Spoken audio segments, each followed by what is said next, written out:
and try to hone in on, try to fix those things. And I would say some of their players just made plays.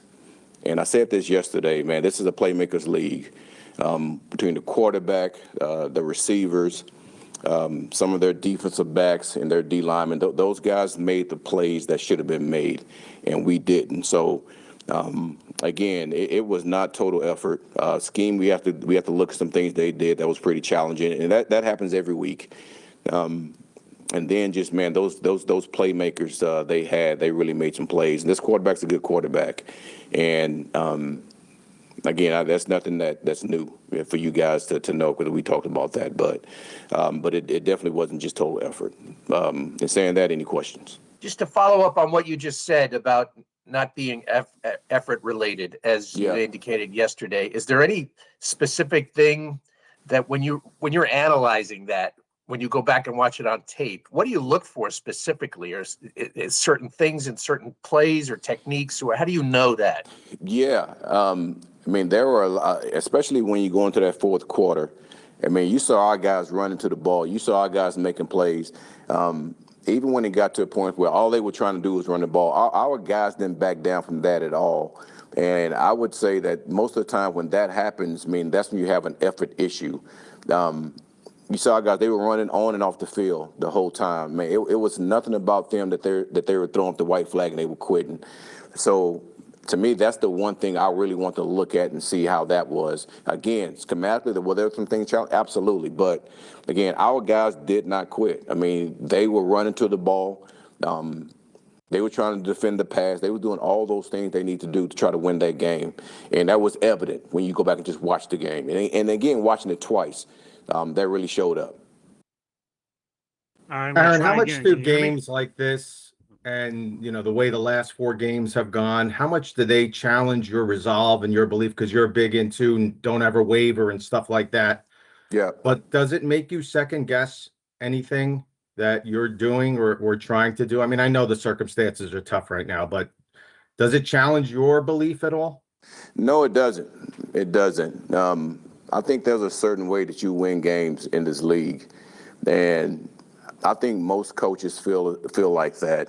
And again, I've been through this before a number of times, and man, when you have a way that you feel like you can win games, and that way has been proven.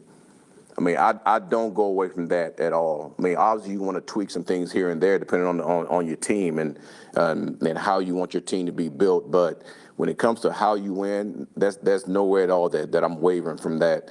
And I don't think our players are wavering from that either. And that's a good thing. Listen, we have one more game left. We have 1 week left to continue to improve, and that's what we're focused on. And this is a playoff team, so that gives us another chance to go out there and play against a playoff team, and I'm looking forward to that. I'm going to try again. Can you hear me? Yep, got you. All right.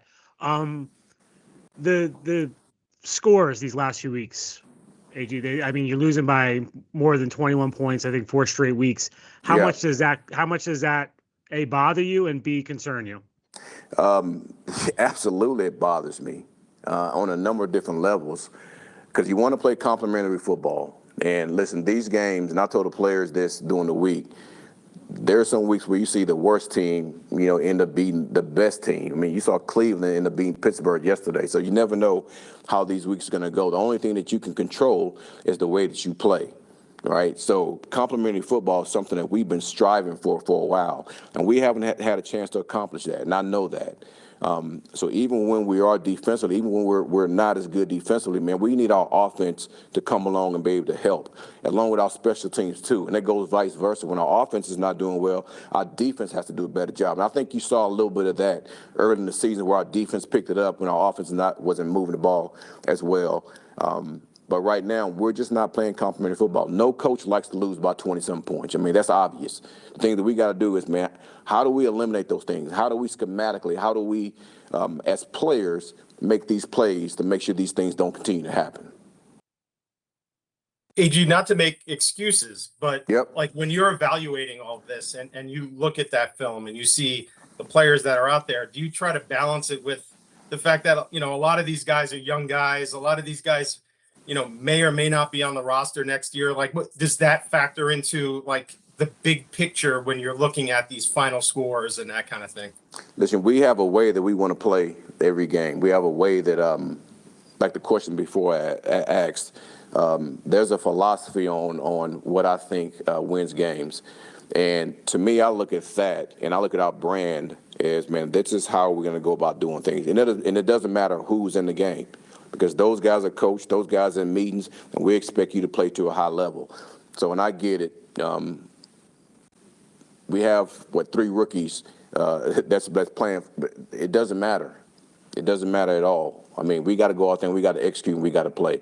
And is it tough on them? Absolutely it is. This is the NFL, and every game is going to be tough.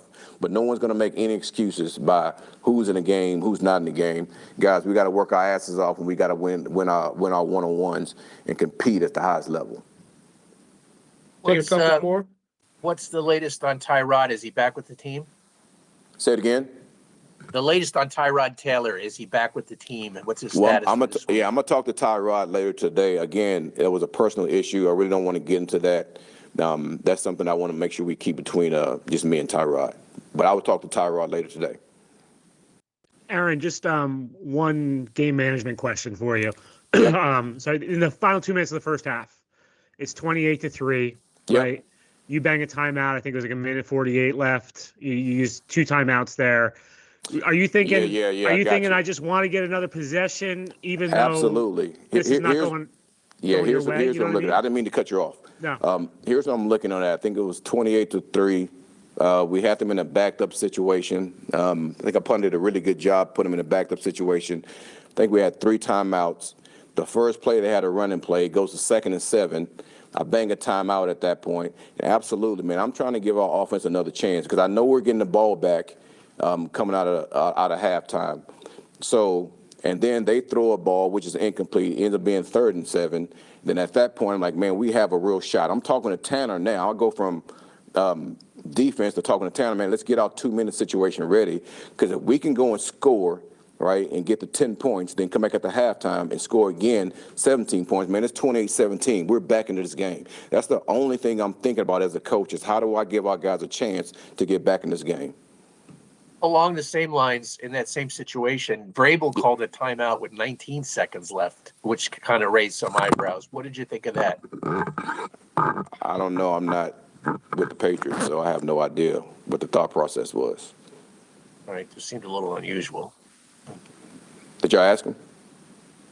I just seemed unusual to call the timeout No. with 19 seconds left. I don't know. I don't know. Maybe he's trying to get the ball back. I don't know. Good Could time ask for him one more. Aaron, you talk about your brand one and here. stuff like that. How often have you seen it, and how do you, I don't know, how do you get it to be seen more consistently? Yeah, well, there was we were playing Jacksonville, and I showed the team this. And if you guys go and watch the way that we ran the ball against Jacksonville, I thought it was very, very impressive on us controlling the line of scrimmage, us running the ball, being physical, being violent. It was actually after the third quarter. It was 12 seconds. We ran the ball. Our guys got into a shoving match. The quarter ends, then we go down. We have a hell of a run on a physical play, and then we score a touchdown. And then we had other runs after that, and we had the passes that Brady was actually starting to get into a rhythm against Jacksonville. That was the brand of football that I want our guys to see, and I showed the whole team that. Right, defensively, I mean, there were some games early in the season that we were really, really like stymied as far as stopping the run and playing the pass. I showed our guys that. That's the brand that we want to play with. And sometimes you have to show your guys things so it can be remembered on this is how we play. And listen, I understand to the outside world, people might not understand that, but our guys know exactly what our brand is. We just have to do it consistently.